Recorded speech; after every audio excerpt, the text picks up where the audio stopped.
Hello friends, Koolio here and welcome back to the channel. Today guys, I want to share with you a couple of beginners tips and tricks for kickflight. Now I've been a little bit obsessed about this game since I played it a couple of days ago. I've been really enjoying it, but there's a lot of stuff this game doesn't necessarily tell you that I feel are really important to understanding and playing this game effectively. So if you guys enjoy this video, then a like would be super appreciated, and if you're new here, make sure to hit the subscribe and notification button to stay up to date in the latest in mobile gaming.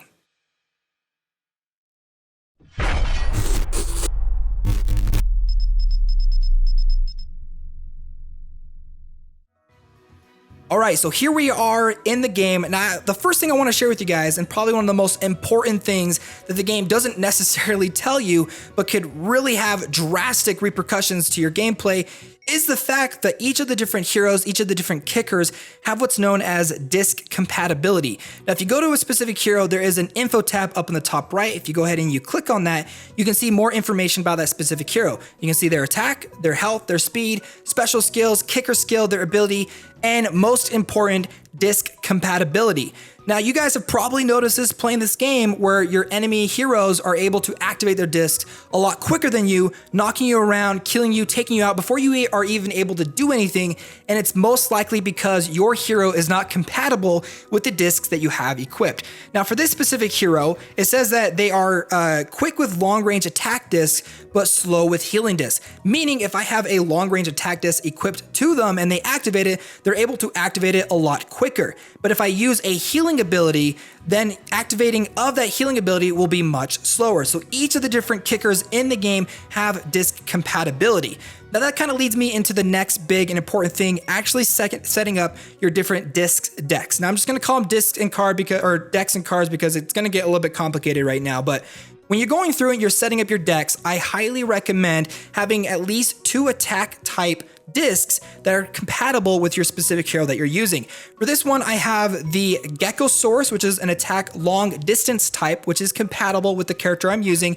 And then I've got the Gatling, which again is another one that's compatible with their overall type. Now, the other 2 discs that I highly recommend is having at least a support disc and a trap disc. Now, the support disc I currently have equipped is the Cutie-Mander, which is a healing ability which heals HP by 30% for all teammates.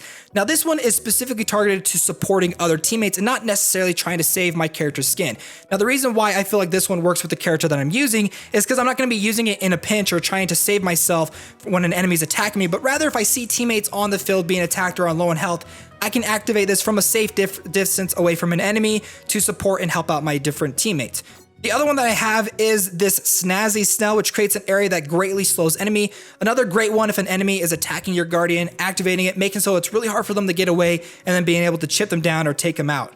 Now, when it comes to the different discs that you're going to have within your deck, it's really important to have different colors, and the reason why that is another key element of this game that the game doesn't necessarily tell you up front, but it's the fact that your basic attacks are attuned to the specific element of the card that you have on the leftmost slot. So the one I have on my leftmost slot is the Geckosaurus, which is a blue affinity element, which means all of my attacks will be blue damaged base, and if I'm attacking an enemy that's attuned to red, I will deal significantly more damage.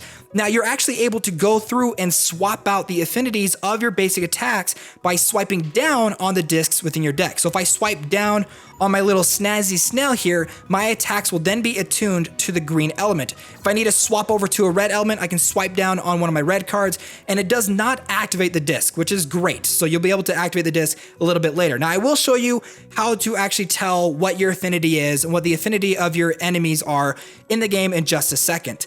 Now, the next thing I want to talk about is actually share with you 2 discs that I think are really important for beginners, and I highly recommend having them within your arsenal. The first one is obviously the Cutie-Mander. This is probably one of the best support discs in the entire game, and it's fantastic, and I highly recommend that you have it at least for one of your decks or something, because it is a really great disc to have. The other one, specifically if you're the type of player that is going to focus on collecting those crystals rather than attacking enemies, is the start gate. This will warp you back to the starting point, which is really important, specifically if you have a ton of crystals, to be able to warp back to the starting point and then be able to drop your crystals off a safe distance away from your enemies. Another really great disc to have. So those 2 I feel like are honestly kind of like S tiers because they are fantastic. Now, the next thing I want to talk to you guys about is actually costumes and gears.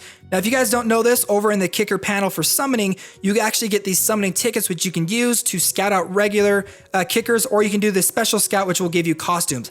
I highly recommend you don't use your scouting tickets on the special scout. The reason why that is you want to go through and try to collect as many of the regular scouts as you possibly can. And the special scouts, those special costumes, don't give you any kind of special bonus. All it does is give you kind of an extra slot to be able to customize your character in different ways. So if you want to swap between different customizations of characters and their overall builds, you can do it very quickly. That's it. So if I go ahead and take a look at Pitafy that I've got right here, for the costumes and gear section, you can see I've only got one costume, but if I were to go and swap between any of these other ones, they will have a different loadout. Now, the loadout for these characters is known as gears.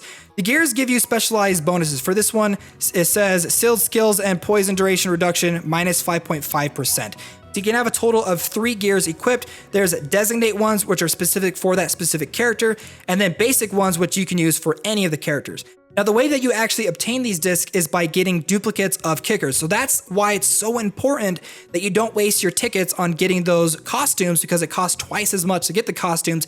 I'd rather you spend them on getting regular kickers, because if you get duplicates, you'll be able to get more gears and be able to equip them and make your overall kickers much stronger. Now, the next thing I'm going to talk to you guys about, and I think this is really, really important, and I think it's one of the best aspects of this game, but up in the top right, there's this little play button. If you actually go ahead and you click on it, you can see all of the matches that you've played, and you'll be able to replay through them to see how you did, what your enemies were doing, and see any kind of mistakes that you end up making within the game. So what I'm going to do is I'm going to go ahead and pick this one down here, this one where I ended up being the MVP, because, yeah, it was a pretty good match.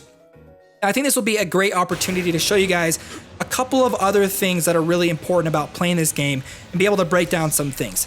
Now, within every single scramble map, there is a total of 50 crystals to collect, which means if you have 25 and the enemy has 25, you're going to have to take out the enemies, either their guardian or any of the heroes that have the crystals equipped, in order to reset them on the battlefield so that you can then go ahead and collect them. Now, that leads me to my first tip when actually playing this game, is do not overstretch yourself. If you have a bunch of crystals, do not go to the enemy's side of the field and try to fight, because you may end up dying, losing all of your crystals, and then having all those crystals be reset back to their original position, which makes it a lot easier for the enemies to be able to collect them. I cannot tell you how many times I've seen either the enemies or my own teammates with tons of crystals going out and fighting, only to then end up dying, losing all of those crystals, and then us having to go back through and recollect them.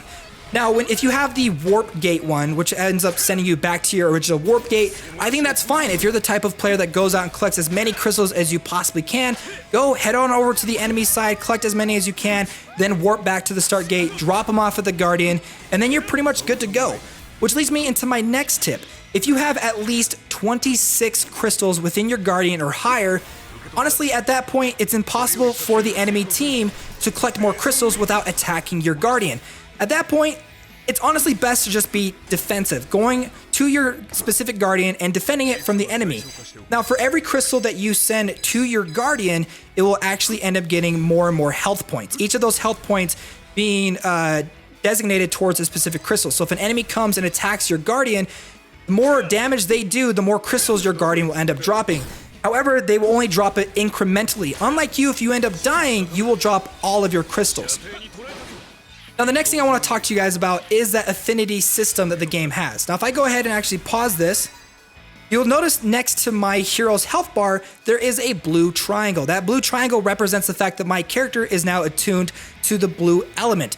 Whenever you're attacking an enemy, you'll see a triangle next to their health bar, which will either be blue, green, or red. If you're chasing down an enemy that's green, swipe down on a disc that's red. You'll change your affinity to a red type, and you'll be able to deal more damage to an enemy that's attuned to the green type. Now, I think this is another really great moment where I can kind of go through and talk to you guys about the map itself. Now, there's a lot of information kind of going on, but do pay attention to the map up at the top, as well as your health bars and your teammates' health bars. Now, you'll notice next to the enemy health bar, you can see the crystals that they currently have, which will give you an idea of who you should target. Also, you can see which of your teammates have crystals. You can see how many crystals the enemy guardian has and how many crystals you have as well. So you can see right here in this match, our guardian has 17, and I'm dropping off or more. Now it's up to 21. If we can just get at least 5 more crystals to our Guardian, we can be stuck at 26, which means the enemy will have to attack our Guardian or in order to take them away from us. Now the next tip that I want to share with you honestly comes down if you're going to be an offensive player. I've had a lot of matches where I have no crystals at all and the enemy like focuses heavily on me just because I'm on their side of the field. That is a complete waste of time. If you are low on crystals, your enemy Guardian has more crystals than you have, and there aren't enough crystals on the field to gather, don't focus on enemies that have no crystals at all. You're just going to be wasting your time, honestly. I've had a lot of people come and focus on me without me having any crystals at all, and they end up losing because they'd rather get more damage points or get more kills than going out and collecting crystals. Crystals are the most important thing within this matchup. Do everything you can to collect as many crystals as possible. So there you guys go. Those are my tips and tricks for Kickflight, a game that I've been having an absolute blast with. It's a ton of fun, and I'm really excited to play, maybe with some of you guys if we do live streams or something, or even with friends in real life. Well, guys, thanks so much for watching this video. Again, if you enjoyed it, a like would be appreciated, and subscribe to the channel if you're new here to stay up to date in the latest in mobile gaming. Hey friends, I'll see you next time.